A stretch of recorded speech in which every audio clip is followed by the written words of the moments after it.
Hey guys, welcome to আমাদের blog আমাদের ভিডিওতে তোমাদের স্বাগত। আশা করি সামনে থেকে বুঝতেই পেরে গেছো। আজকে আমি এসেছি কাঞ্চননগরে, রথতলা কাঞ্চননগর। বর্ধমানের নিউ টাউন হচ্ছে কাঞ্চননগর রথতলা। যেমন কলকাতায় আছে নিউ টাউন, সেরকম আমার মনে হয় বর্ধমানের নিউ টাউন হচ্ছে আমাদের এই রথতলা কাঞ্চননগর। তো আজকে কাঞ্চননগর রথতলা এসেছি এবং ড্রোনের মাধ্যমে ফুটিয়ে তুলবো এই কাঞ্চননগর শহরটাকে, মানে মস্ত। এটাকে অনেকজন আবার আধা শহর আধা গ্রাম বলে থাকে। তো যাই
এখন আছি কাঞ্চননগর লক গেট।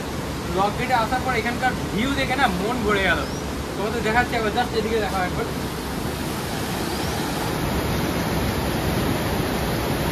ভাই অসাম দেখেছেন। এরপরে কিন্তু ড্রোনের শট হবে, ড্রোনের শট করলে দেখতে আরো বেশি ভালো লাগবে।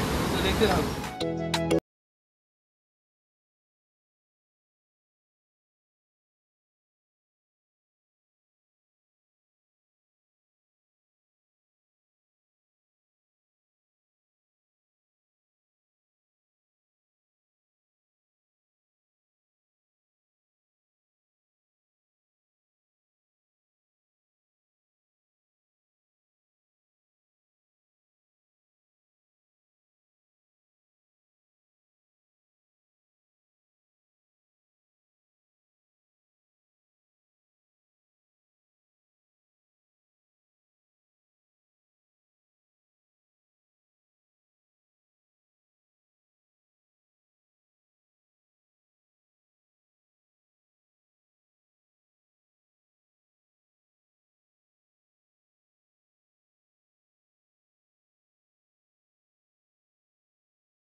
তো এই এখন আছি কাঞ্চননগর রথতলাতে, মানে কাঞ্চননগরেই স্পেশালি আছি। তো আমি ভিডিওতে প্রথমে বলেছিলাম যে কাঞ্চননগরকে আমি বলেছিলাম নিউ টাউন, বর্ধমানে নিউ টাউন। আচ্ছা, একজন দাদাকে পেয়ে গেছি, জিজ্ঞাসা করবো কাঞ্চননগর কি বর্ধমানে নিউ টাউন? ইয়েস, আপনার কি মনে হয়? একবারে 100% সত্যি। মানে বর্ধমান থেকে নিউ পুরো টাউন। হ্যাঁ, বর্ধমানের টাউন, বর্ধমান তো আলাদা টাউন। হ্যাঁ, হ্যাঁ। বর্ধমান থেকে 5-6 কিলোমিটার দূরে একটা ছোট্ট টাউন, মিনি টাউন বলা মিনি যেতে টাউন, পারে। মিনি মিনি টাউন, টাউন বলা মিনি যেতে টাউন। পারে। হ্যাঁ, হ্যাঁ, বলো 100% মিনি টাউন। মানে কাঞ্চননগর কি মিনি টাউন? একদম মিনি টাউন। এখানকার রাস্তাঘাট, এখানকার মানে ওভারঅল সব দিক দিয়ে সব কিছু মিলিয়ে সব কিছু মিলে একদম মিনি টাউন। Mini town. হ্যাঁ, মিনি ঠিক আছে, টাউন। Thank you. আপনার নাম? কোকন আইস। খোকন আইস। আইস।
কাঞ্চননগরের কঙ্কালীতলা যে জায়গাটা রয়েছে, মানে এই কঙ্কালীশ্বর মন্দির যেটা, এটাকে যদি আমাদের কাঞ্চননগর টাউন থেকে বাদ দিয়ে দিই তাহলে কিন্তু পুরো ভিডিওটাই মাটি হয়ে যাবে।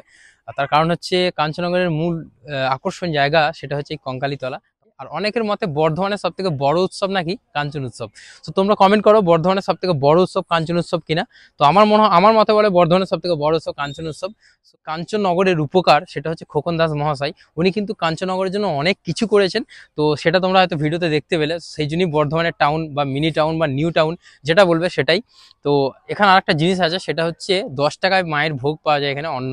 সেটা তোমরা 10 টাকা দিয়ে টিকিট কেটে এখানে আসতে পারবে, এবং এখানে খাবার কিন্তু খুব সুস্বাদু খাবার। আছি কাঞ্চননগরের কঙ্কালীতলার পাশে একটা পার্ক আছে, সেই পার্কের মধ্যে বিশাল বড় পার্ক না, ছোট পার্ক, বাট বেশ ভালো। তবে বিকালের দিকে মানুষ এখানে বেশি ভিড় করে, এবং পুজোর টাইমে মানে যখন কঙ্কালী পুজো, মানে যখন কাঞ্চন উৎসব হয়, সেই কাঞ্চন উৎসবে কিন্তু প্রচুর পরিমাণে ভিড় হয় এখানে, প্রচুর মানুষ এখানে ঘুরতে আসে। তো কাঞ্চননগরে আমার স্পেশালি যেটা ভালো লাগে সেটা হচ্ছে কুল একটা অ্যাটমসফিয়ার এখানকার, মানে ঠান্ডা প্রকৃতির একটা অ্যাটমসফিয়ার। সেটার জন্য আরো কাঞ্চননগর বেশি ফেমাস। আর এখানে কিন্তু টাইমিং এর ব্যাপার আছে, মানে যে কোনো টাইমে আমরা এখানে আসতে পারবো না, একটা নির্দিষ্ট টাইম আছে বিকালের দিকে, সেই টাইমে এখানে এন্ট্রি করতে পারবো, সকালের দিকে ওপেন থাকে না এটা। তো আমরা এখন এখান থেকে বেরিয়ে যাবো, বেরিয়ে গিয়ে আমাদের কাঞ্চননগরে তো অনেক জায়গা আছে, সেই প্লেসগুলো তোমাদের দেখাবো। তো চলো যাওয়া যাক। এখন আছি উদয়পল্লী বাজার। উদয়পল্লী বাজার হচ্ছে কাঞ্চননগরের একটা অংশ।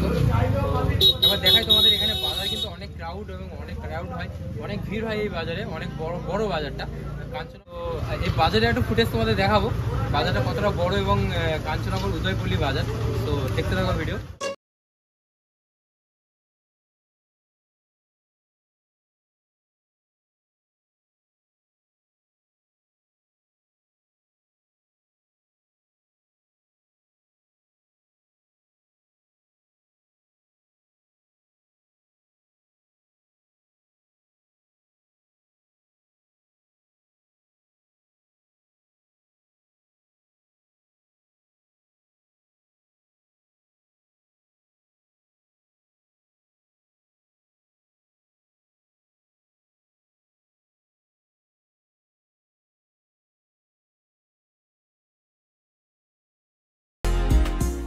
এখন আসি মানাচর, মানে কাঞ্চননগর। আসলে কাঞ্চননগর থেকে মানাচর 2 কিলোমিটার, 2 কিলোমিটার না?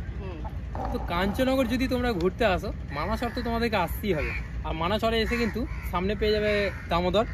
আর এটা হচ্ছে আমাদের সে মানাচরের যে বাগানটা আর কি, সেটা।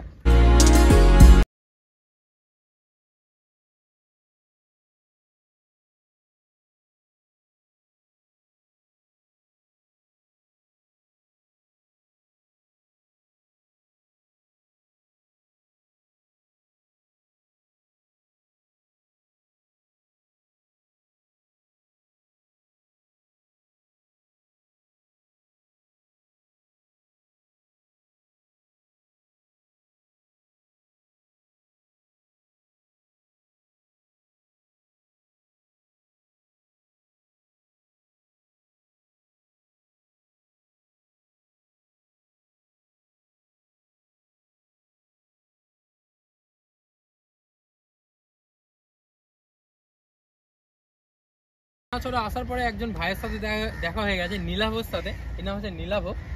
এবছর মাধ্যমিক দিলে না? একবার হাই বলে দাও তো। ঠিক আছে। তো নীলাভর ইনস্টাগ্রাম আইডির নাম হচ্ছে নীলাভ01। দেখে নেবে ইনস্টাগ্রাম আইডিটা, ঠিক আছে? চলো। সো গাইস, আমরা এবার এখান থেকে বেরিয়ে যাচ্ছি। তো ভিডিওটা বেশি লং করবো না, অনেক কিছু দেখানোর ছিল, বাট এখন আর টাইমিং ইস্যু থাকার জন্য ভিডিওটা বেশি লং করতে পারছি না। দেখা হবে তোমাদের সাথে আমার নতুন ভিডিওতে। কে ফর কাঞ্চননগর, আর বি ফর বিপ্লব।